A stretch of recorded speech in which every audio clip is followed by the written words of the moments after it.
Hello students, कैसे हैं आप सब लोग।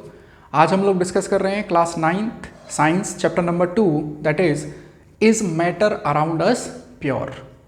तो देखिए स्टूडेंट, यहाँ पर एक टर्म है मैटर और यहाँ पर एक इम्पोर्टेंट टर्म है प्योर। अगर आप लोगों ने चैप्टर 1 क्लास 9 चैप्टर 1 वीडियो देखा है मेरा, तो वहाँ पर हम लोगों ने डिस्कस किया है पूरा मैटर को, बहुत अच्छे से डिटेल हमने डिस्कस किया है। अगर आपने वो वीडियो नहीं देखा है तो सबसे पहले वो वीडियो देखिए, तभी ये चैप्टर आप लोगों की अच्छी समझ में आएगा। एक कॉमन आदमी के लिए प्योर का सिंपल मतलब है कि उसमें किसी तरह की मिलावट नहीं होनी चाहिए। The product which is having no adulteration, जिसमें कोई मिलावट नहीं है, it's suppose to be a pure substance या प्योर प्रोडक्ट। फॉर एग्जाम्पल, अगर आप कहीं मार्केट में जाते हैं और आप घी परचेज करते हैं तो आप देखेंगे कि उसका जो पैकेट है उस पर लिखा रहता है प्योर देसी घी। तो वहाँ पे प्योर का सीधा सा मतलब है कि उसमें देसी घी के अलावा किसी और प्रोडक्ट की उसमें मिक्सिंग नहीं की गई है। मतलब जो घी है उसमें वेजिटेबल ऑयल या सरसों के तेल की मिक्सिंग उसमें नहीं की गई है। जैसे ही आप लोग मान के चलिए कि हम लोग दूध लेते हैं तो वो बोलता है शुद्ध दूध है, तो उस शुद्ध दूध का मतलब क्या है कि उसमें केवल मिल्क है, उसमें पानी या किसी और मिलावट उसमें नहीं की गई है। जैसे ही अगर हम लोग बात करें कि शुद्ध सोने के आभूषण, तो इसका मतलब क्या है कि उसमें केवल सोना ही सोना है और किसी भी उसमें धातु की या मेटल की मिलावट नहीं की गई है। तो प्योर सिंपली मीन्स, अगर हम लोग के कॉमन आदमी के लिए, कॉमन पर्सन के लिए अगर प्योर की बात करें तो जिसमें कोई मिलावट ना हो उसे हम प्योर कहते हैं। लेकिन क्या साइंटिस्ट के लिए यही प्योरिटी मायने रखती है? नहीं। जैसे हम लोग बात कर रहे थे प्योर देसी घी की बात कर रहे थे, तो हालांकि उसमें केवल देसी घी है और उसमें किसी और की मिलावट नहीं है, वो कॉमन पर्सन के लिए प्योर हो सकता है, लेकिन एक साइंटिस्ट के लिए प्योर नहीं हो सकता है, क्योंकि उस देसी घी में बहुत सारे एटम, बहुत सारे कंपोनेंट मिक्स हैं। कैसे? जैसे देखिए, जो घी है वो फैट है, और वो फैट है तो उसमें कार्बन एटम भी होगा, हाइड्रोजन एटम भी होगा, ऑक्सीजन एटम भी होगा और कुछ अलग मिनरल्स भी उसमें होंगे। तो इसका मतलब साइंटिस्ट के लिए वो प्योर नहीं है। ठीक है, तो हम लोगों ने कॉमन मैन के लिए जो प्योर है वो क्या है और साइंटिस्ट के लिए प्योर क्या है वो थोड़ा सा यहाँ पर समझा है। साइंटिस्ट के लिए वो कंपाउंड, वो सब्सटेंस प्योर है जिसमें केवल एक प्रकार का एटम प्रेजेंट है। The compound which made up of only one type of atom is called pure substance. ठीक है, तो देखिए हम लोग इसको और डिटेल करते हैं इस चैप्टर को। तो मैं सबसे पहले आपको बताता हूं कि मैटर जो हम लोगों ने लास्ट चैप्टर में डिस्कस किया था, वो मैटर क्या है थोड़ा सा रिकैप कर देता हूं। हमारे आसपास जो भी लिविंग और नॉन लिविंग थिंग है, जैसे आप लोग जहाँ जिस रूम में बैठे हैं उसके आपके आसपास जो भी लिविंग और नॉन लिविंग थिंग है, दैट ऑल आर मैटर। हमने डेफिनेशन भी वहाँ पढ़ी थी, matter is something which is having mass, volume, occupy space, that can exert pressure, that can be feel is known as matter। ठीक है, अब हम लोग यहाँ पर उसी मैटर को थोड़ा सा और क्लासीफाई करते हैं। हमको कन्वीनियंट स्टडी करनी है पूरे मैटर की, तो हम लोग क्लासिफिकेशन उसका करते हैं। तो देखिए मैटर को ब्रॉडली 2 कैटेगरी में हम लोग क्लासीफाई करते हैं, that is physical classification and chemical classification. तो देखिए स्टूडेंट, मैं स्टार्ट करता हूँ। हम लोग मैटर को 2 कैटेगरी में क्लासिफाई करते हैं। One is physical classification,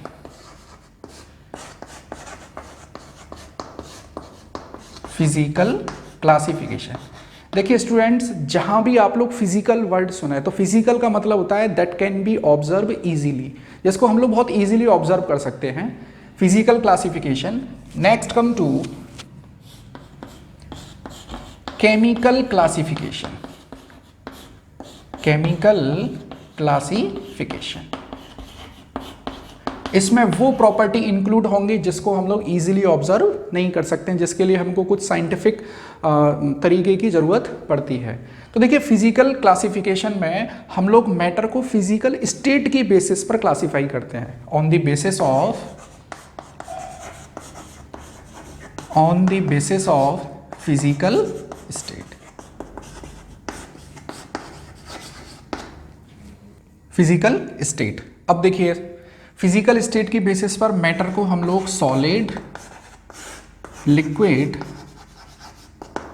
and gas phase में क्लासिफाई कर चुके हैं।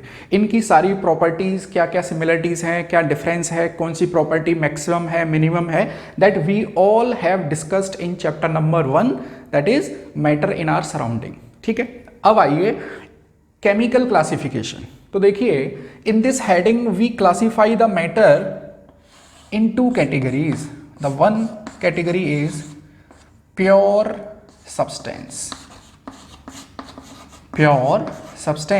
and the second heading is mixture. Further, this pure substance divided into two category. The one is element, and the second category is compound. These mixture are divided in two category. The first one is homogeneous mixture. देखिए इन सबको हम लोग detail में पढ़ेंगे थोड़ी देर में ही, homogeneous, and the second one is heterogeneous mixture. अब देखिए स्टूडेंट, केमिकल क्लासिफिकेशन में pure substance, mixture, pure substance further divided in two category, element and this compound. अच्छा देखिए जब आप लोग हायर क्लासेस में जाएंगे, लाइक 10th 11th में आप लोग केमिस्ट्री पढ़ेंगे, तो वहाँ इस एलिमेंट को भी फर्दर 3 क्लास में डिवाइड कर दिया है। वो 3 क्लास क्या है, बस मैं आपको लिखा देता हूँ, आपके सिलेबस में अभी ये नहीं है, 9th क्लास में ये नहीं है।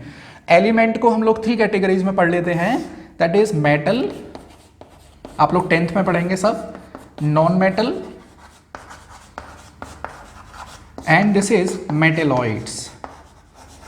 मेटेलॉइड्स क्या है, ऐसे एलिमेंट जिसमें मेटल और नॉन मेटल दोनों की प्रॉपर्टीज होती हैं। अच्छा कंपाउंड्स को फिर ब्रॉडली 2 कैटेगरी में डिवाइड कर देते हैं, ऑर्गेनिक कंपाउंड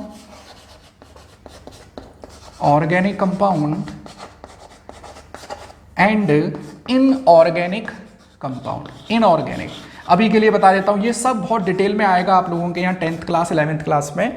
ऑर्गेनिक कंपाउंड वो है जिसमें कार्बन एटम है, और इनऑर्गेनिक वो कंपाउंड है जिसमें कार्बन एटम नहीं है और बाकी के एटम हो सकते हैं। ठीक है, इनऑर्गेनिक कंपाउंड को फर्दर फिर क्लासिफाई कर देते हैं, acid, base, salt. Inorganic compound को भी एसिड, बेस और सॉल्ट इन कैटेगरीज में डिवाइड कर देते हैं। अब आप लोगों के यहाँ कहाँ तक है, आप लोगों के यहाँ pure substance, mixture, element, compound, homogeneous mixture, heterogeneous mixture, इनकी डेफिनेशन है और इनका कंपेरेटिव डिस्कशन है। ठीक है, तो हम लोग यहाँ पर ये मेटल, नॉन मेटल, ये वाला पार्ट नहीं पढ़ने वाले हैं, वो हायर क्लासेस के लिए रखते हैं। अब हम लोग देखिए यहाँ पर एक एक करके मैं डेफिनेशन क्लियर करता हूँ। तो देखिए पहली डेफिनेशन है एलिमेंट, तो मैं यहाँ सबसे पहले एलिमेंट को डिस्कस कर देता हूँ। देखिए स्टूडेंट, आप लोग जब 9th क्लास में आ ही गए हैं तो आप लोगों को देखिए थोड़ा सा एक्स्ट्रा पढ़ना पड़ेगा। आप लोगों की एनसीईआरटी में जो है बहुत कुछ है, लेकिन उससे भी थोड़ा सा एक्स्ट्रा पढ़ना पड़ेगा। अगर आपको बाकी स्टूडेंट से थोड़ा सा लीड लेनी है तो आपको एक्स्ट्रा एफर्ट करने पड़ेंगे। ठीक है, अच्छा मेरे ये मैं आपको जो भी नोट्स यहाँ पे करा रहा हूँ वो मोर देन एनसीईआरटी है। एनसीईआरटी को मैंने इंक्लूड किया है स्ट्रिक्टली बेस्ड ऑन एनसीईआरटी, और एनसीईआरटी से अलग भी अगर मेरे को लगता है कि स्टूडेंट्स के लिए होना चाहिए, that I have already included in my notes. चलिए, तो the first definition is element. तो देखिए students, element is the purest, और we can say purest form of matter. आप जो भी लिविंग और नॉन लिविंग ऑब्जेक्ट अपने सराउंडिंग में देख रहे हैं उसकी प्योरेस्ट फॉर्म है। जैसे फॉर एग्जाम्पल देखिए बहुत सीक्वेंस में हम लोग इस चैप्टर्स को पढ़ेंगे, क्योंकि देखो केमिस्ट्री है, थोड़ी बहुत डिफिकल्ट तो है, लेकिन आप लोग अगर सीक्वेंस में पढ़ेंगे तो ये समस्या खत्म हो जाएगी। देखिए एलिमेंट मैंने आपको बताया प्योरेस्ट फॉर्म ऑफ मैटर, तो मैटर क्या है ये आपको क्लियर है। अब मैं क्लियर करता हूँ कि प्योरेस्ट फॉर्म क्या है। यहाँ पर साइंटिस्ट की बात होगी, कॉमन मैन की बात हम लोग नहीं कर रहे हैं। तो देखिए मान लीजिए हम लोग एक आयरन रॉड की बात करते हैं, तो हम लोग ये मान के चलते हैं कि iron rod is composed of iron atom and all the atoms present in iron rod are identical. तो हम लोग क्या बोलेंगे, iron rod is made up of identical iron atoms. तो उस आयरन रॉड में केवल one type of atom present है, that means it is the purest form of iron rod. तो किसी भी मैटर की प्योरेस्ट फॉर्म से मतलब क्या है कि वो matter only one type of atom से मिलकर बना हुआ है। तो मैं यहां लिख देता हूं, it is purest form of matter which composed of only one type of atom, which composed of only one type of atom। For example देखिए, जैसे मैंने अभी आयरन रॉड की बात की, कॉपर, जिंक, ठीक है, gold, silver, they all are elemental form. Elemental form का मतलब क्या है, purest form.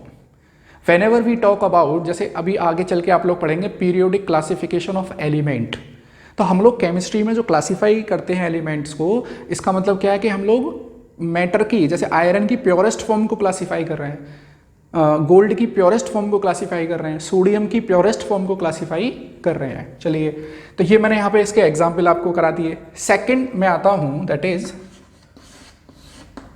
Is compound. The second definition is compound. हम लोग एक एक करके डेफिनेशन पढ़ेंगे और फिर इनको कंपैरेटिव स्टडी करेंगे। देखिए, कंपाउंड क्या है कि it is also a matter. देखिए, आपके चारों ओर जो भी है वो सब क्या है, मैटर है। एलिमेंट भी मैटर है, कंपाउंड भी मैटर है। अब कंपाउंड को कैसे डिफाइन करें हम, ये वो मैटर है जिसमें मोर than one type of atom present हो सकते हैं। तो मैं यहां लिख देता हूं, इट कंसिस्ट या it is composed of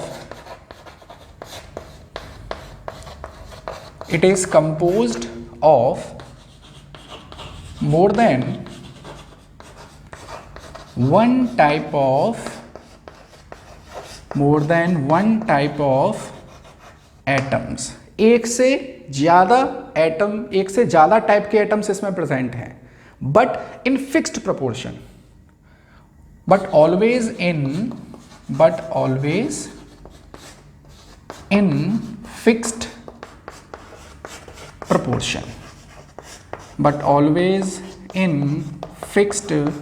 proportion। अब इसका मतलब क्या है, थोड़ा सा समझिए। जैसे मैंने आपके सामने एग्जाम्पल लिया H2O, H2O का एक एग्जाम्पल लिया। अच्छा, आप लोग बता सकते हैं इसमें which two type of atoms are present. देखिए, hydrogen is present and oxygen is present. More than one type of atom is present, that means एक से अधिक प्रकार के एटम है, एलिमेंट तो नहीं है। कौन सी फॉर्म है, कंपाउंड फॉर्म है, ठीक। और यहां पर हाइड्रोजन और ऑक्सीजन का जो कॉम्बिनेशन है, जो रेशियो है, दैट इज फिक्स्ड एवरीवेयर। इसका मतलब क्या है, इसको ध्यान से समझिए स्टूडेंट, कि आप लोग वाटर चाहे आरओ वाटर का लें, आरओ वाटर प्यूरीफायर से जो वाटर आ रहा है, या आप लोग पैकेज्ड बोतल का वाटर लें, चाहे बारिश का पानी लें, चाहे नदी का लें, चाहे तालाब का लें, हर जगह H2O में ये जो हाइड्रोजन और ऑक्सीजन का जो रेशियो होगा, दैट इज सेम एवरीवेयर। वो हमेशा फिक्स रहने वाला है। क्या रेशियो है उसको समझ लीजिए।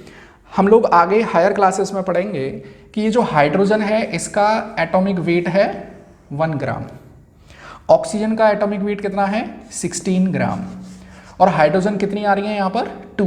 तो इसका मतलब 2 × 1 ग्राम, ये हो गया 2:16। तो ये रेशियो कितना आ गया 1:8। तो ये जो रेशियो है दैट इज फिक्स्ड एवरीवेयर। चाहे आप वाटर को किसी भी प्लेनेट से लेकर आइए, किसी भी रिसोर्सेज से लेकर आइए, हाइड्रोजन और ऑक्सीजन का जो रेशियो है दैट इज फिक्स्ड एवरीवेयर। ऐसी अगर आप लोग मान लीजिए CO2 है, कार्बन का एटॉमिक वेट अभी के लिए आपको याद रखना है 12 ग्राम, ऑक्सीजन का एटॉमिक वेट है 16 ग्राम, इसका 2 मल्टीप्लाई कर दीजिए तो 12 ग्राम का रेशियो निकालना है 32 ग्राम से, कितना आ जाएगा 3:8। And that ratio is fixed everywhere. ये रेशियो हमेशा कहाँ रहेगा, क्या रहेगा, फिक्स रहेगा। चाहे वो CO2 ह्यूमंस के द्वारा निकाली गई हो, रेस्पिरेशन में हम लोग भी ऑक्सीजन CO2 छोड़ते हैं सांस लेते समय, चाहे वो पेड़ पौधों के द्वारा CO2 छोड़ी गई हो, चाहे वो ऑटोमोबाइल जो धुआं छोड़ते हैं उसकी CO2 हो, मतलब CO2 चाहे किसी भी प्रकार से निकाली गई हो, लेकिन उसमें कार्बन और ऑक्सीजन का जो रेशियो होगा that is fixed everywhere. I think you are getting my point. Compound क्या है? More than one type of atoms are present and these atom are always combined in a fixed proportion. ठीक है, यहां कोई problem नहीं होगी। और एक पॉइंट बहुत इंपॉर्टेंट है यहां पर कि in compounds these atom can not be separated by physical method. अब ये फिजिकल मेथड क्या है? जैसे मान के चलिए आपके पास एक ग्लास वाटर है, एक ग्लास फुल ऑफ वाटर है and if you want to separate this hydrogen from oxygen, अगर आप लोग हाइड्रोजन और ऑक्सीजन को सेपरेट करना चाहते हो तो आप लोग फिजिकल मेथड से सेपरेट नहीं कर सकते हो। फिजिकल मेथड का मतलब कि आप लोग क्या करें कि एक फिल्टर पेपर लें और वाटर को उसमें से ऐसे फिल्टर करने की कोशिश करें, तो ऐसा कभी नहीं होगा कि हाइड्रोजन और ऑक्सीजन वहाँ से सेपरेट हो जाए।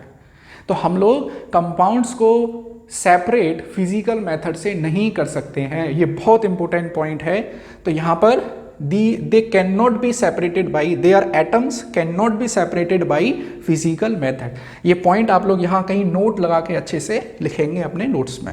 ठीक है, तो कंपाउंड क्लियर कर लिया हम लोगों ने। अब हम लोग आते हैं दैट इज मिक्सचर। और मिक्सचर के दो टाइप हैं, homogeneous mixture and heterogeneous mixture. Mixtures are of two type. जैसा कि हमने चार्ट देखा था अभी थोड़ी देर पहले, हम इन मिक्सचर्स को टू टाइप्स में क्लासीफाई कर सकते हैं। The first type is homogeneous mixture.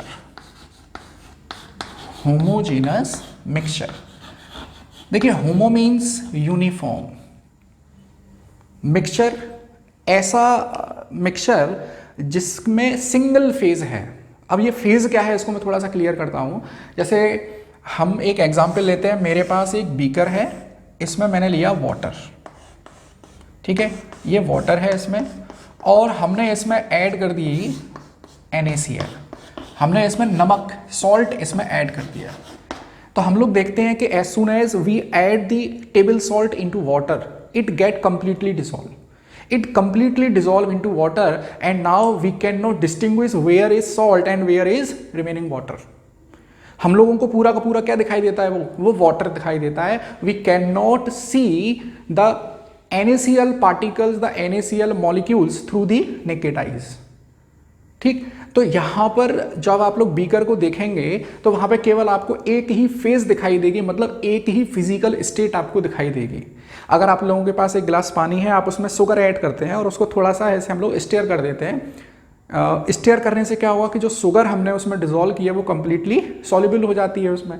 फिर हम लोग देखते हैं तो हमको केवल वाटर वाटर दिखाई देता है, हमको वो शुगर दिखाई नहीं देती है। इसका मतलब कि वो शुगर जो है वो कंप्लीटली उसमें डिसॉल्व हो गई है। तो वो भी एक होमोजीनस मिक्सचर है। हम लोग पानी में सिंपल नींबू निचोड़ दें और उसको थोड़ा सा स्टेयर कर दें तो वो जो लेमन जूस है वो कंप्लीटली उसमें डिसॉल्व हो जाता है। तो homogeneous mixture simply means the combination of two और more than two type of components whose composition remain same throughout the mixture. जब हमने इस बीकर में पानी लिया, उसमें नमक डाल दिया है, तो जितना नमकीन पानी, जितना सॉल्टी वाटर हम लोग पहला सिप लेंगे और लास्ट वाला लेंगे, पूरे बीकर में जो नमक की क्वांटिटी है वो सेम रहने वाली है, वो थॉरोली कांस्टेंट रहने वाली है। तो देखिए स्टूडेंट, यहाँ से हम लोग एक डेफिनेशन बना सकते हैं होमोजीनस मिक्सचर की कि the mixture which consist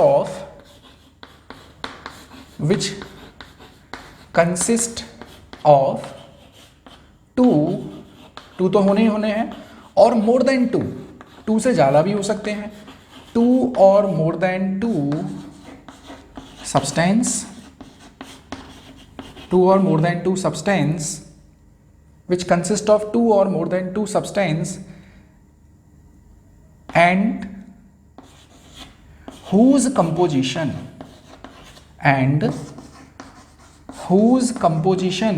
remains same throughout the mixture उसका composition same रहने वाला है throughout the mixture। ठीक है, एक और पॉइंट हम लोग इसमें ऐड कर सकते हैं, there relative amounts may be varied. इसका मतलब क्या है कि हमने जो अभी एक बीकर में पानी लिया है और उसमें एक टेबल स्पून जो है, हमने एक स्पून जो है उसमें टेबल सॉल्ट ऐड किया है। NaCl का कॉमन नेम है टेबल सॉल्ट, हम इसको NaCl सोडियम क्लोराइड भी बोल सकते हैं और टेबल सॉल्ट भी बोल सकते हैं, रॉक सॉल्ट भी इसको बोल सकते हैं। तो हमने अभी 1 स्पून इसमें ऐड किया है, हम लोग चाहें तो इसमें 1 स्पून और ऐड कर सकते हैं, तब भी ये होमोजीनस मिक्सचर है। 1 चम्मच और ऐड कर सकते हैं, तब भी ये होमोजीनस मिक्सचर है। लेकिन एक सर्टेन लिमिट्स तक हम लोग ऐड कर सकते हैं। अगर मान के चलो मैंने 1 बीकर पानी में और 500 ग्राम, आधी किलो इसमें नमक मिला दिया, तब ये होमोजीनस मिक्सचर नहीं रहेगा, तब तो हमको केवल नमक नमक दिखाई देगा वहाँ पर। तो हम क्या लिख सकते हैं, which consist of 2 or more than 2 substance and whose composition remains same throughout the mixture and their relative amount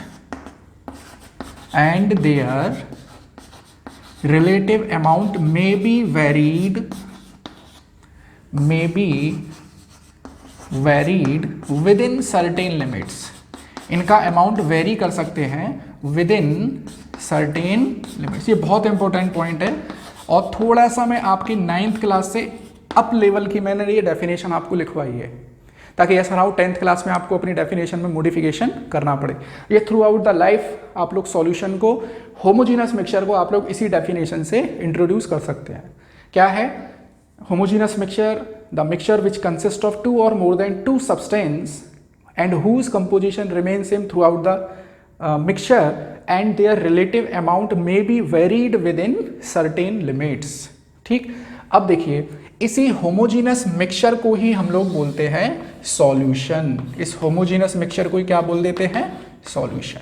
अगर मान लीजिए मुझे कभी पूछा जाए कि व्हाट इज सॉल्यूशन, तो solution is defined as the homogeneous mixture, और फिर पूरी डेफिनेशन ये सेम रहने वाली है। अब जैसे समझिए मैंने 1 गिलास पानी लिया, वाटर, इसमें मैंने नमक ऐड कर दिया NaCl, मैंने इसमें लेमन जूस ले लिया, लेमन जूस, और इसमें मैंने थोड़ा सा शुगर भी ऐड कर दी। तो अब आप लोग देख रहे हैं H2O 1 component, sugar 3 and this is 4। तो इसमें 2 और more then 2 type of substances हैं, ठीक है, और इनका composition through out the mixture same रहने वाला है। ये जो नमकीन का टेस्ट है, ये जो हमने सिकंजी बनाई है, ये जो लेमनेड बनाई है, ये थ्रू आउट द जो ग्लास है उसमें इसका टेस्ट क्या रहने वाला है? सेम। टेस्ट से यहाँ पर मतलब है कि उनका जो कंपोजिशन है वो सेम रहने वाला है, ठीक है। I think you are getting my point. और इम्पोर्टेंट पॉइंट क्या है, देखिए यहाँ पर कि these mixture can be separated by the physical method. अब अगर मैं चाहूँ कि मैं इस सॉल्यूशन के कंपोनेंट्स को सेपरेट कर दूं, तो is it possible? Yes, it may be possible with the help of some specialised physical separation methods.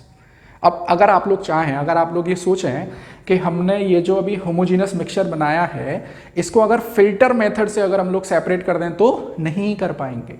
एक पॉइंट और सुनिए यहाँ पर कि ये जो पार्टिकल्स हैं इनका साइज बहुत छोटा है। ये जो सब्सटेंसेस हैं इनके पार्टिकल का साइज जो है बहुत छोटा है, हम फिल्टर की हेल्प से इनको सेपरेट नहीं कर सकते हैं। हम लोग कुछ और स्पेशल फिजिकल सेपरेशन मेथड है लाइक इवेपोरेशन, हम लोग उससे इसको सेपरेट कर सकते हैं। जैसे हम लोग देखते हैं कि सी वाटर से जो है NaCl बनाया जाता है, नमक बनाया जाता है। क्या होता है कि लहरों के साथ जो समुद्र का पानी तट से और अंदर की ओर चला जाता है, उसको गड्ढों में भर लेते हैं, और जब वो सन रेज से वाटर इवेपोरेट होता है तो वाटर तो वेपर बना देता है, और जो सॉल्ट है वो नीचे छूट जाता है। तो वो क्या है? Evaporation method. तो with the help of some specialised physical separation method the components of a solution can be separated out. But अगर हम लोग कंपाउंड की बात करें, इससे पहले जो हम लोग डिस्कस कर रहे थे, हम लोग कंपाउंड्स को फिजिकल मेथड से सेपरेट नहीं कर सकते हैं। चलिए आगे बढ़ते हैं हम लोग। तो ये मैंने आपको बता दिया सॉल्यूशन क्या है। तो यहाँ पे कुछ प्रॉपर्टीज पढ़ लेते हैं हम लोग सॉल्यूशन की। Properties of solution. First, the particles of solution are very very very small and they cannot be seen by naked eyes. Size of particles, देखिए मैं शॉर्ट नोट्स यहाँ पे लिख रहा हूँ, आप लोग अगर कॉपी में लिखें तो थोड़ा सा लैंग्वेज बना लें कि द साइज ऑफ पार्टिकल्स, इस तरह से। साइज ऑफ पार्टिकल्स आर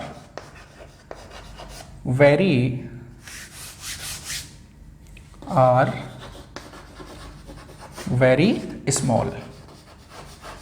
कितना स्मॉल है? 1 नैनोमीटर से भी छोटा है। What is this 1 nanometre? अगर आप लोग थोड़ा सा एडवांस चलेंगे तो मैं आपको बताता हूँ कि 1 nanometre is equal to 10⁻⁻9 metre. तो जो यहाँ पर सॉल्यूशन के जो कंपोनेंट्स हैं, उनके जो पार्टिकल्स हैं, उनका जो साइज है वो 1 नैनोमीटर से भी छोटा है। इसका मतलब they can not be seen by naked eyes. ये नेकेड आइज से हम लोग इनको नहीं देख सकते हैं।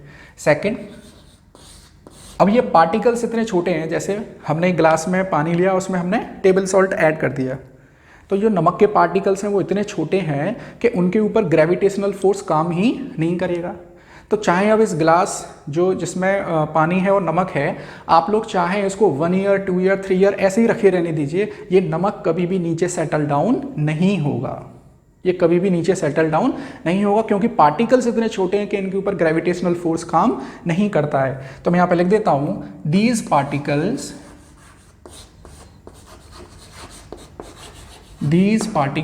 Never settle down at bottom. ये पार्टिकल कभी बॉटम पे सेटल डाउन नहीं होते हैं। क्यों? Due to their smaller size. चलिए, थर्ड पॉइंट हम लोग देखें हैं कि इनके जो पार्टिकल्स हैं बहुत ही स्मॉल है, नेग्लिजिबल साइज है इनका। अगर हम लोग इसमें से लाइट को अगर लाइट रेस को इसमें से पास कराना चाहें, ऐसा समझिए हमने एक गिलास में पानी लिया, जो ग्लास है वो किसका बना होना चाहिए? कांच का गिलास है हमारे पास। हमने उसमें पानी लिया और उसमें नमक डाल दिया, और हम एक तरफ से ऐसे टॉर्च की लाइट जला लें, तो हम लोग देखेंगे कि जो टॉर्च की लाइट है वो क्लियरली इसमें से पास हो गई है, क्लियरली इसमें से पास हो जाती है। कोई भी लाइट का डिफ्लेक्शन नहीं हो रहा है, क्योंकि पार्टिकल्स इतने छोटे हैं कि वो लाइट रेस को डिफ्लेक्ट अपनी जो पाथ है उससे डेविएट नहीं कर पाते हैं। तो उस इफेक्ट को देखिए, अगर हमने किसी सॉल्यूशन में से लाइट रेस को पास किया और वो डिफरेंट डायरेक्शन में स्कैटर्ड हो जाती है, तो उस प्रोसेस को बोलते हैं स्कैटरिंग ऑफ लाइट। उसको बोलते हैं दैट इज टिंडल इफेक्ट। आगे हायर क्लासेस में पढ़ेंगे आप लोग।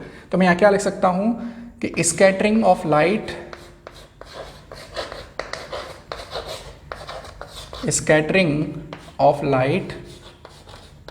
Does not take place. आपकी देखिए स्क्रीन पे एक छोटा सा डायग्राम भी मैंने लगाया हुआ है कि जब हम किसी ग्लास में से ऐसे टॉर्च की लाइट को पास करते हैं, तो वो लाइट जो है अपने पाथ से डेविएट नहीं होती है, वो सीधी सीधी क्रॉस हो जाती है। ठीक है, तो these are the some properties of that solution, जो कि एक होमोजीनस मिक्सचर है। अभी थोड़ा सा पॉइंट और समझिए। देखो, जैसे मेरे पास एक बीकर में, देखिए मैं कभी बीकर बोल रहा हूँ, कभी ग्लास बोल रहा हूँ, इससे कंफ्यूज मत होइए। आप बीकर को कंसीडर कर सकते हैं, ग्लास को कर सकते हैं, ये एक एग्जाम्पल है। मान लीजिए मेरे पास एक बीकर है, मैंने इसमें ये वाटर लिया और इसमें NaCl को डिसॉल्व कर दिया।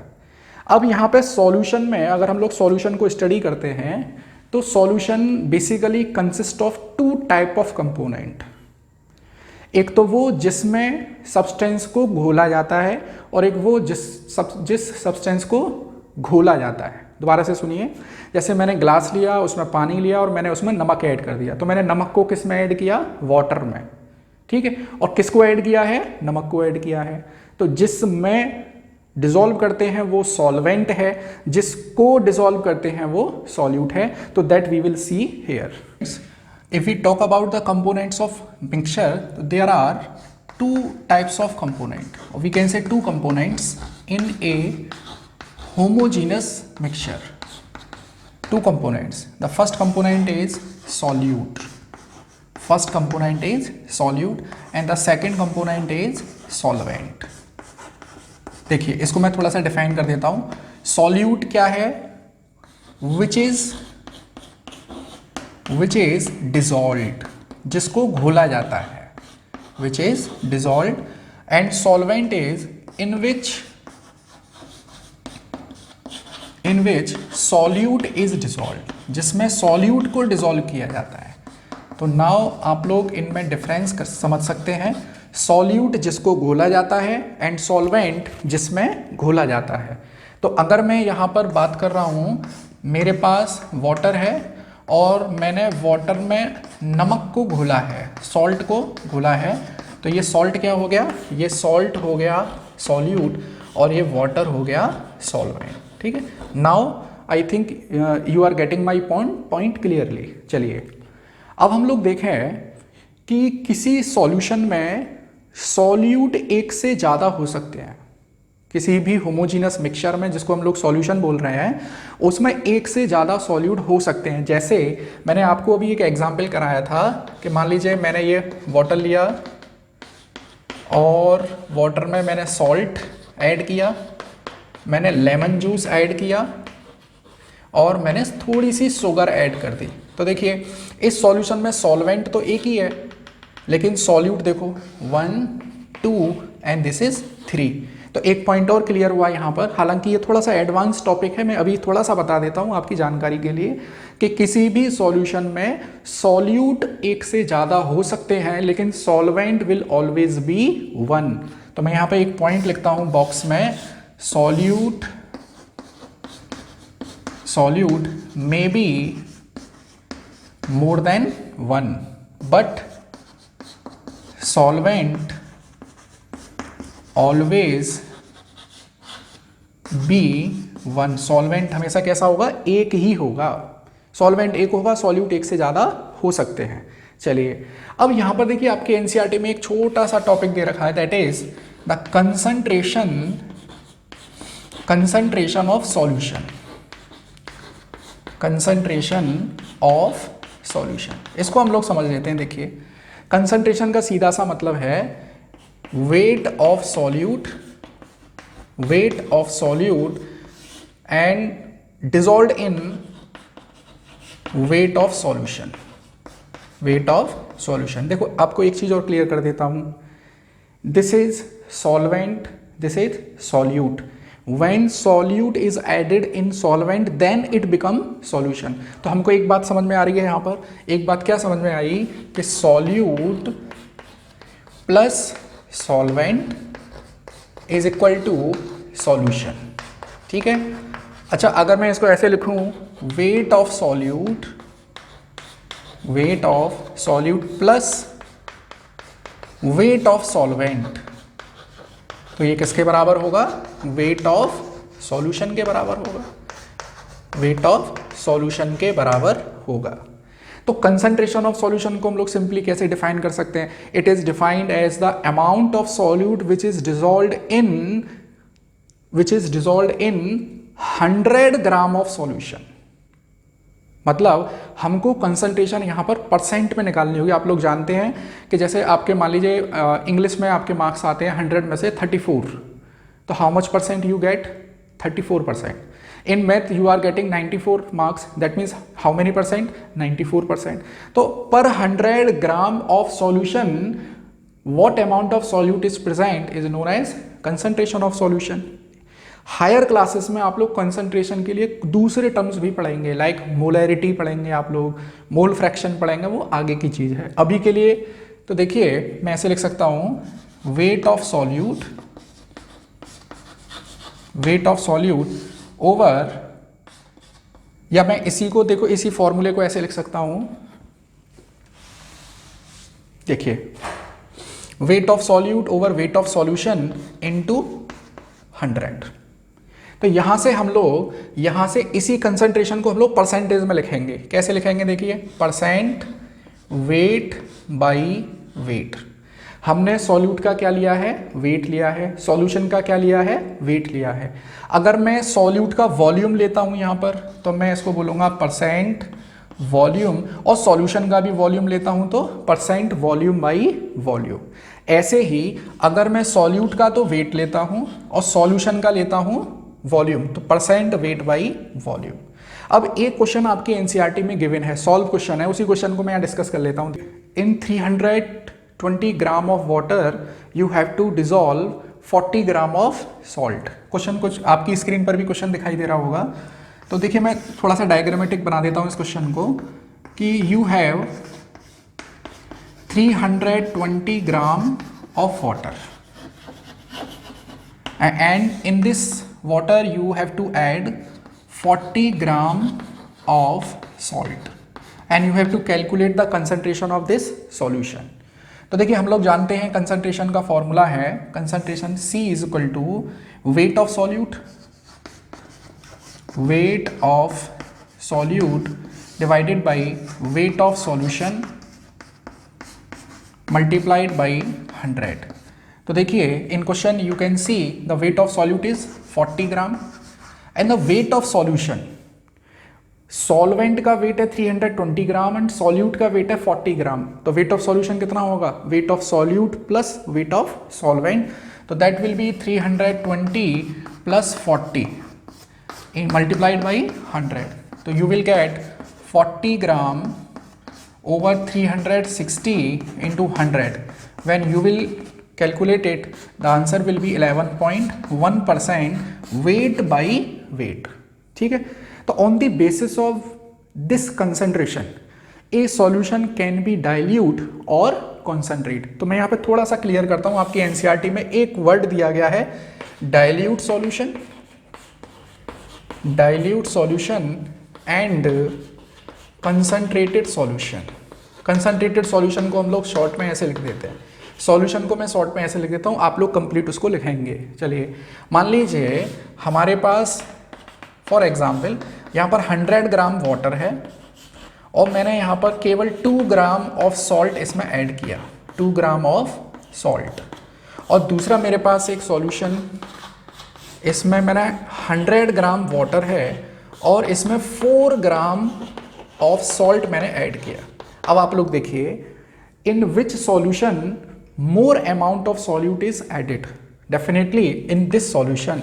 तो this solution is concentrated solution as compare to this solution, तो ये बन जाएगा concentrated solution and it will be termed as dilute solution इस सॉल्यूशन के टर्म में। अगर मान लीजिए मेरे पास कोई और सॉल्यूशन भी है जिसमें केवल 1 ग्राम सॉल्ट डिसॉल्व है 100 ग्राम में, तो वो बन जाएगा डाइल्यूट और उसके कंपैरिजन में ये क्या होगा, कंसंट्रेट। तो dilute solution and concentrate solution is a relative term which is used when we compare one solution to another solution. One more term is given in your NCERT, that is saturated solution. Saturated solution, इसको समझिए आप लोग कि मान लीजिए मेरे पास 100 gram water है, 100 gram water. देखिए मैं आपको बहुत सिंपल लैंग्वेज में, बहुत जनरल तरीके से ये सारी चीज़ें बता रहा हूँ। एनसीईआरटी में लैंग्वेज में है तो थोड़ा सा समय आपको वहाँ लग सकता है। तो मेरी ओपिनियन ये है कि पहले आप लोग ये वीडियो देखें मेरा प्रॉपर, 1 टाइम ऐसी वॉच करिए, सेकंड टाइम वीडियो को वॉच करें, उसके बाद नोट्स बनाएं, फिर एक बार एनसीईआरटी की रीडिंग लगा लें। तो आपको लगेगा कि एनसीईआरटी में कुछ चीज़ें बहुत ही ल्यूसिड वे में दे रखी है जो हमने यहाँ पर पॉइंट वाइज पढ़ी है। ठीक है, तो देखिए 100 ग्राम सॉल्वेंट है मेरे पास और मैंने रूम टेम्परेचर पर, रूम टेम्परेचर कितना कंसीडर करते हैं, 25 डिग्री सेल्सियस, याद रखेंगे आप लोग। और मैंने इसमें अभी क्या किया, फर्स्ट टाइम मैंने ऐड कर दिया 1 ग्राम सॉल्ट। ठीक है, तो मैंने देखा कि वो 1 ग्राम सॉल्ट कंप्लीटली इसमें डिसॉल्व हो गया। फिर ऐड कर दिया मैंने 1 ग्राम सॉल्ट, तो टोटल कितना हो गया, 2 ग्राम। फिर ऐड कर दिया 1 ग्राम सॉल्ट, वो भी कंप्लीटली डिसॉल्व हो गया। लेकिन जैसे ही मैं 3 ग्राम से नेक्स्ट थोड़ा सा भी अमाउंट बढ़ाता हूँ, तो जो एक्सेस ऑफ सॉल्ट मैं ऐड कर रहा हूँ वो नीचे जाके वो सेटल डाउन हो रहा है। मतलब अब इसमें 3 ग्राम सॉल्ट से ज़्यादा सॉल्यूट हम ऐड नहीं कर सकते हैं। तो ऐसा सॉल्यूशन जिसमें सॉल्यूट की फर्दर अमाउंट हम ऐड नहीं कर सकते हैं, that solution is known as saturated solution. तो अगर हम लोग डेफिनेशन बनाना चाहें सैचुरेटेड सॉल्यूशन की, तो क्या हो जाएगी, solution in which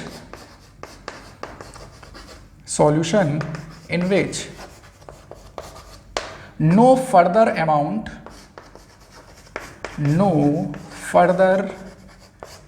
amount of solute can be added.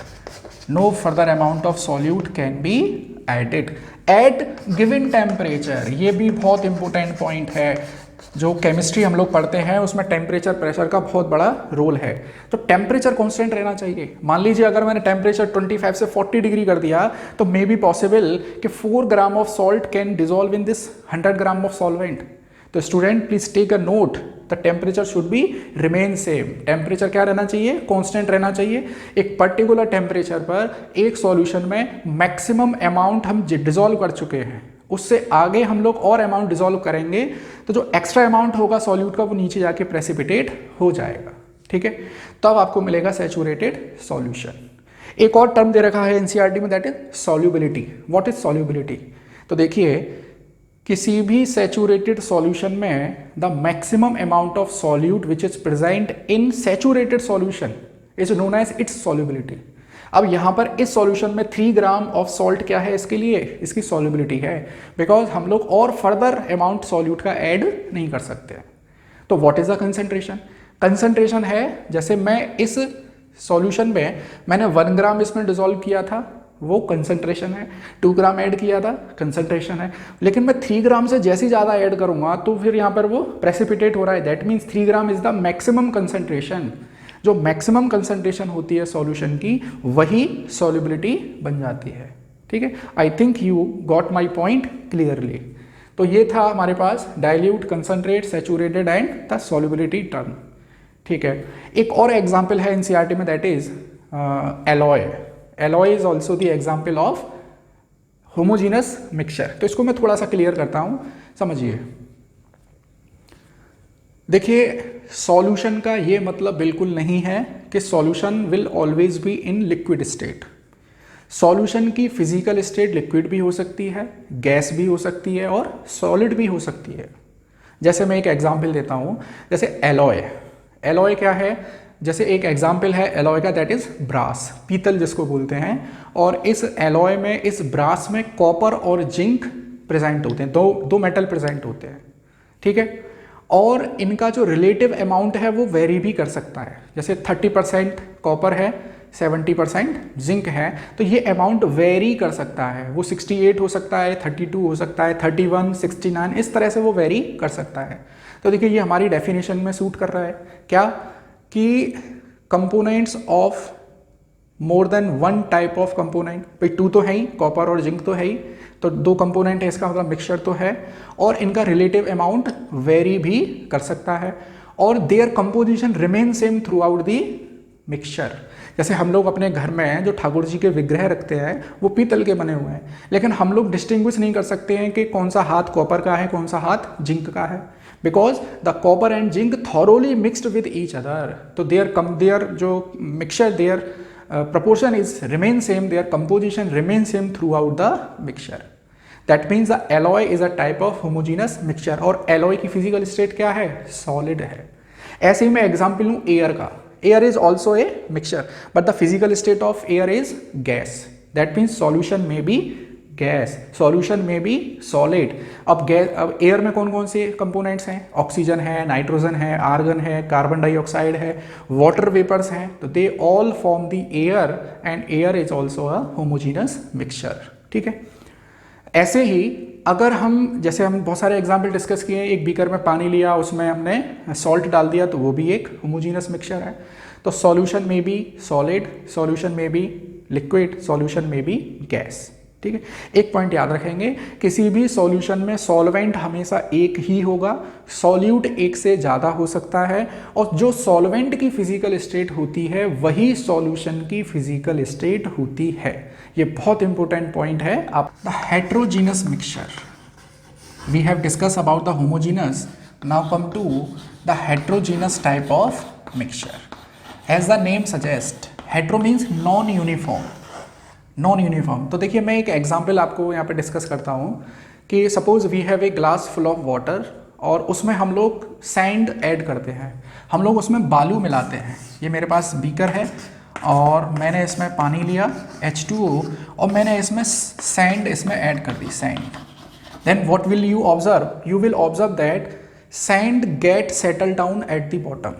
That means in heterogeneous mixture there are 2 phase, एक तो लिक्विड फेज है और दूसरा सॉलिड फेज है, but in homogeneous mixture there were single phase. जब हम लोगों ने नमक वाटर में ऐड किया तो हमको केवल वाटर की सरफेस, वाटर का फेस दिखाई दे रहा था, हमको नमक दिखाई नहीं दे रहा था। लेकिन यहाँ पर हमने जो सैंड ऐड की है वो भी वाटर में थोड़ी देर बाद नीचे सेटल डाउन हो जाएगी और वो हमको क्लियरली ऑब्जर्व होगी।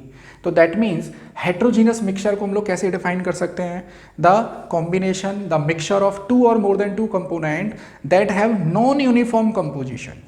जैसे हमने जिस बीकर में सैंड को ऐड किया है, पानी को मिलाया है, तो ऊपर ऊपर पानी मिलेगा और नीचे सैंड मिलेगी। तो सिंपली हेट्रोजीनस मिक्सचर में be defined as the combination, the mixture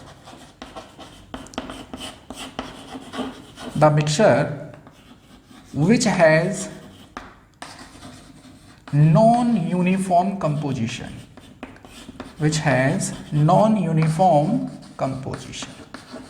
ठीक है, दैट इज हेट्रोजीनस मिक्सचर। और हम लोग अपने क्लास 9th में हेट्रोजीनस मिक्सचर के 2 टाइप्स पढ़ते हैं। हेट्रोजीनस मिक्सचर के 2 टाइप्स पढ़ते हैं। The first one is suspension. जो मैंने अभी आपको एग्जाम्पल दिया कि हमने एक बीकर लिया, बीकर में पानी लिया और पानी में हमने सैंड को ऐड कर दिया, that is the type of suspension. अब आपने देखा यहाँ पे कि जो सैंड के पार्टिकल्स हैं वो थोड़ी देर बाद नीचे सेटल डाउन हो गए। क्यों?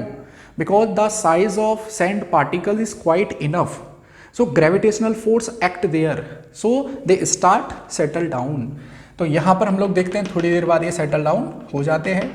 तो इनके जो पार्टिकल साइज है, सस्पेंशन का जो पार्टिकल साइज है, दैट इज ग्रेटर देन 1000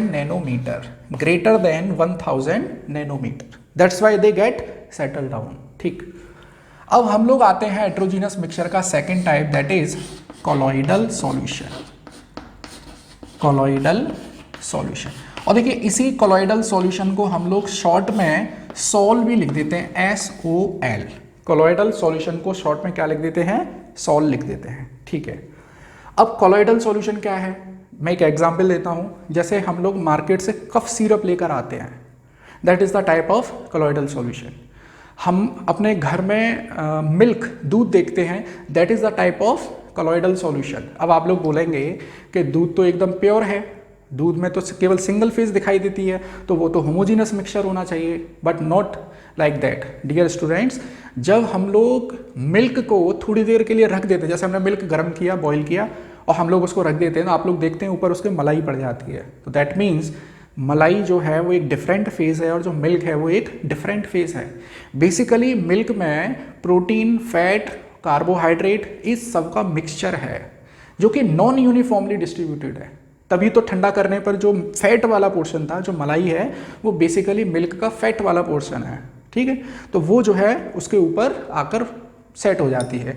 तो milk as a type of colloidal solution, जो देखने में तो होमोजीनस लगता है लेकिन है कैसा? बेसिकली हेट्रोजीनस मिक्सचर है। तो आप लोग ध्यान से देखेंगे, कोलॉइडल सॉल्यूशन देखने में होमोजीनस है but basically they are heterogeneous in nature. ठीक है, तो कोलॉइडल सॉल्यूशन का एग्जाम्पल मैंने दे दिया मिल्क।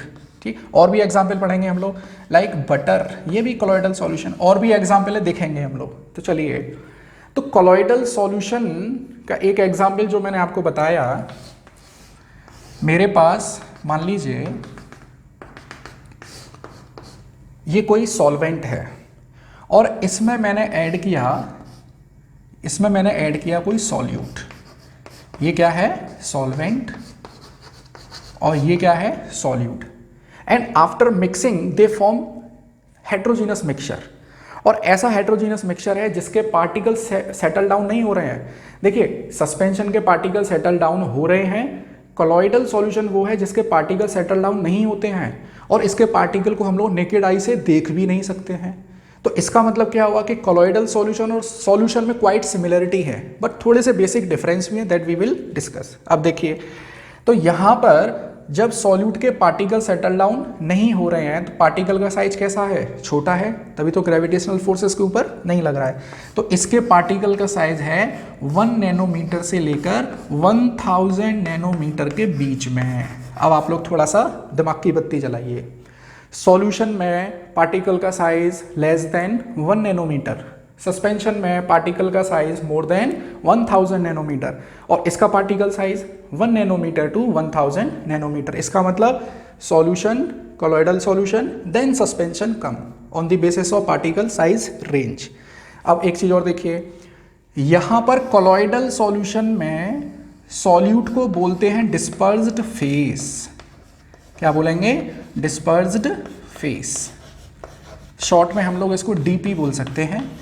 और सॉल्वेंट को क्या बोलेंगे? Dispersion medium, dispersion medium, dispersion medium. ठीक है, वहां पे सॉल्यूट और सॉल्वेंट बोलते हैं होमोजीनियस मिक्सचर में, और यहां बोलेंगे dispersed phase and dispersion medium. और इंपॉर्टेंट पॉइंट समझिए, now discuss about the properties of colloidal solution. Properties of colloidal solution. The first property, particle size range 1 nanometer to 1000 nanometer. They do not get settled down. That means colloidal solution are quite stable. अगर मान लीजिए आपके पास एक cough syrup है, cough syrup is the example of colloidal solution, तो आपने 1 महीने 2 महीने 3 महीने 4 महीने कफ सिरप को ऐसे ही रखिए, तो उसका ऐसा नहीं है कि जो पार्टिकल है वो नीचे सेटल डाउन हो जाएंगे, ऐसा नहीं है, क्योंकि पार्टिकल का साइज सॉल्यूशन से तो बड़ा है लेकिन सस्पेंशन से छोटा है। ये एक तो फर्स्ट प्रॉपर्टी हो गई कि particle size range 1 nanometer to 1000 nanometer. The second point is very very important, यही मेन डिफरेंस है सॉल्यूशन में और कोलॉइडल सॉल्यूशन में। क्या डिफरेंस है देखिए, हमने सॉल्यूशन में देखा था कि हमने एक कांच का ग्लास लिया, उसमें पानी लिया, उसमें नमक डाल दिया और फिर हमने टॉर्च की लाइट उसमें से पास की, तो this light just simply pass through the solution, do not gate scattered. But in case of colloidal solution, when you pass the light of torch, then this light get scattered in different direction. That means scattering of light takes place. That means Tyndall effect take place. ये जो phenomena है इसको टिंडल scientist ने देखा था, तो इसीलिए उसको टिंडल इफेक्ट या टिंडल फिनोमेना कहते हैं। तो कोलॉइडल सॉल्यूशन में टिंडल इफेक्ट होता है और सॉल्यूशन में टिंडल इफेक्ट नहीं होता है। तो ये एक मेन डिफरेंस है इन सॉल्यूशन और in colloidal solution. These are the example of colloidal solution. So let's explain it. देखिए, dispersed phase that means solute, dispersion medium that means solvent. एक चीज़ और याद रखनी है आपको, dispersion medium ज़्यादा क्वांटिटी में होता है उसको कहते हैं, और dispersed phase जो कम क्वांटिटी में होता है। जैसे सॉल्यूशन में हम लोग पढ़ते हैं solute क्या है, जिसको घोला जाता है, और solvent जिसमें घोला जाता है। सॉल्वेंट ज़्यादा क्वांटिटी में होता है और सॉल्यूट कम क्वांटिटी में होता है। लाइकवाइज डिस्पर्स्ड फेज कम क्वांटिटी में होगा और डिस्पर्जन मीडियम ज़्यादा क्वांटिटी में होगा। तो मैं कुछ ऐसे बोलूँगा आप लोगों के समझने के लिए, सॉलिड सॉलिड मतलब डिस्पर्स्ड फेज जिसको घोला जा रहा है वो भी सॉलिड है, जिसमें घोला जा रहा है वो भी सॉलिड है। That means both phase are in solid form. तो the example of that type of colloidal solution is colourful gemstone. आप लोग देखते होंगे ना, बहुत सारे लोग जो है वो रिंग पहनते हैं कलरफुल, उनमें जेम्स रहते हैं ग्रीन रेड इस तरह के, तो वो जो जेम स्टोन है they are the example of colloidal solution. ठीक है, next liquid present in solid. और एक चीज़ याद रखनी है कि यहाँ पे सॉलिड ज़्यादा क्वांटिटी में है और लिक्विड कम क्वांटिटी में है। तो और एक चीज़ और याद बता दूं आपको कि डिस्पर्जन मीडियम मतलब सॉल्वेंट, और सॉल्वेंट की फिजिकल स्टेट क्या है, सॉलिड। तो इन सब की फिजिकल स्टेट क्या आने वाली है, सॉलिड आने वाली है, सबकी फिजिकल स्टेट सॉलिड, जैसे हमने सॉल्वेंट में पढ़ा था। ठीक है, liquid dissolve in solid, the example is gel. हम लोग अपने घरों में जैम जेली ये सब खाते हैं, तो ये किसका एग्जाम्पल है, ये जेल का एग्जाम्पल है। Next is gas dissolve in solid, the example is foam. Example rubber and sponge. अच्छा, आप लोगों के यहाँ पर क्वेश्चन क्या बनने वाला है, एमल्शन का एक एग्जाम्पल दीजिए, है ना, एमल्शन जेली का, जेली किस टाइप का कोलॉइडल सॉल्यूशन है, इस तरह के क्वेश्चन बनेंगे। और मैं यहाँ पे से जो इंपॉर्टेंट क्वेश्चन है उसको मैं आपको बता देता हूँ। एक तो ये emulsion in which both dispersed phase and dispersion medium are of liquid type, और एग्जाम्पल क्या है, milk and face cream. Milk and face cream both are the example of emulsion type of colloidal solution. ठीक है, और जो important है सबसे ज़्यादा, that is solid dissolve in gas. आप लोग देखते होंगे कि हमारे यहाँ एयर में बहुत ज़्यादा डस्ट पार्टिकल्स, स्मोक पार्टिकल्स घूमते हैं, तो हम लोग क्या बोल सकते हैं कि solids are dissolve in gas. तो इसका एग्जाम्पल क्या है, टाइप ऑफ कोलॉइडल सॉल्यूशन क्या है, एरोसोल, और एग्जाम्पल वही हो गया स्मोक इन एयर। ऐसे ही जब विंटर सीजन आता है तो हम लोग अपने चारों ओर फॉग देखते हैं, तो वहाँ पे क्या होता है कि जो एयर है गैसियस मिक्सचर है, इसमें वाटर ड्रॉपलेट्स आ जाती हैं, तो हम लोग ने क्या बोला, liquid dissolve in gas. It is also the example of aerosol, the example is fog. एक चीज़ याद रखें, जहाँ भी डिस्पर्जन मीडियम गैस है हम लोग उसको एरोसोल बोलते हैं। जहाँ भी डिस्पर्जन मीडियम लिक्विड है हम उसको सिंपली सॉल बोल सकते हैं, SOL। ठीक है। अब एक पॉइंट आप लोग देख रहे होंगे यहाँ टेबल में कि मैंने गैस डिजॉल्व इन गैस, इस पर क्रॉस का निशान लगा दिया है। वो इस वजह से any type of gas dissolve in any type of gas is always homogeneous mixture. चाहे आप हाइड्रोजन और ऑक्सीजन को मिलाइए, चाहे आप ऑक्सीजन और नाइट्रोजन को मिलाइए, any type of gas dissolve in any type of gas will always form homogeneous mixture. और होमोजीनस मिक्सचर को क्या बोलते हैं? सॉल्यूशन बोलते हैं। ठीक है। तो ये कुछ एग्जाम्पल थे। एक और इंपॉर्टेंट पॉइंट आपको कोलॉइडल सॉल्यूशन का बताता हूँ कि colloidal solution, the component of colloidal solution can not be separated by simple physical methods. जैसे हम लोगों ने क्या पढ़ा था वहाँ पर मिक्सचर में कि इनको हम लोग फिजिकल मेथड से सेपरेट कर सकते हैं, लेकिन कोलॉइडल सॉल्यूशन जो हम लोग पढ़ रहे हैं यहाँ, इनके कंपोनेंट को सेपरेट करने के लिए वहाँ पे हमने एवेपोरेशन पढ़ा था होमोजीनस मिक्सचर में। यहाँ हम लोग सेंट्रीफ्यूगेशन को प्रेफर करते हैं। अब सेंट्रीफ्यूगेशन क्या है? जैसे आप लोगों ने देखा होगा पुराने समय गांव में हम लोग है ना ऐसे दूध को दही को चलाते हैं तो उसमें से मक्खन निकलता है, तो उसको बोलते हैं सेंट्रीफ्यूगेशन प्रोसेस। सेंट्रीफ्यूगेशन से क्या होता है कि जो हल्की चीज़ है वो बाहर आ जाती है और जो भारी चीज़ है वो सेंटर में रहती है। तो जो दूध है, जो दही है, उसमें से जो हल्की चीज़ थी वो साइड साइड में आ जाती है, जिसको हम लोग सेपरेट कर लेते हैं। ठीक है। तो देखिए हम लोगों ने सॉल्यूशन, सस्पेंशन और कोलॉइडल सॉल्यूशन को डिस्कस किया है डिटेल में। ठीक, आप लोग एक बार वीडियो को सिंपली ऐसे ही देखिए, नेक्स्ट टाइम वीडियो को पॉज कर करके नोट्स बनाते हुए देखिए, third time you will read your NCERT, then you will find the proper solution, proper guide. Okay. अगर वीडियो आपको अच्छा लगा है तो लाइक और शेयर कर दीजिए। Thank you.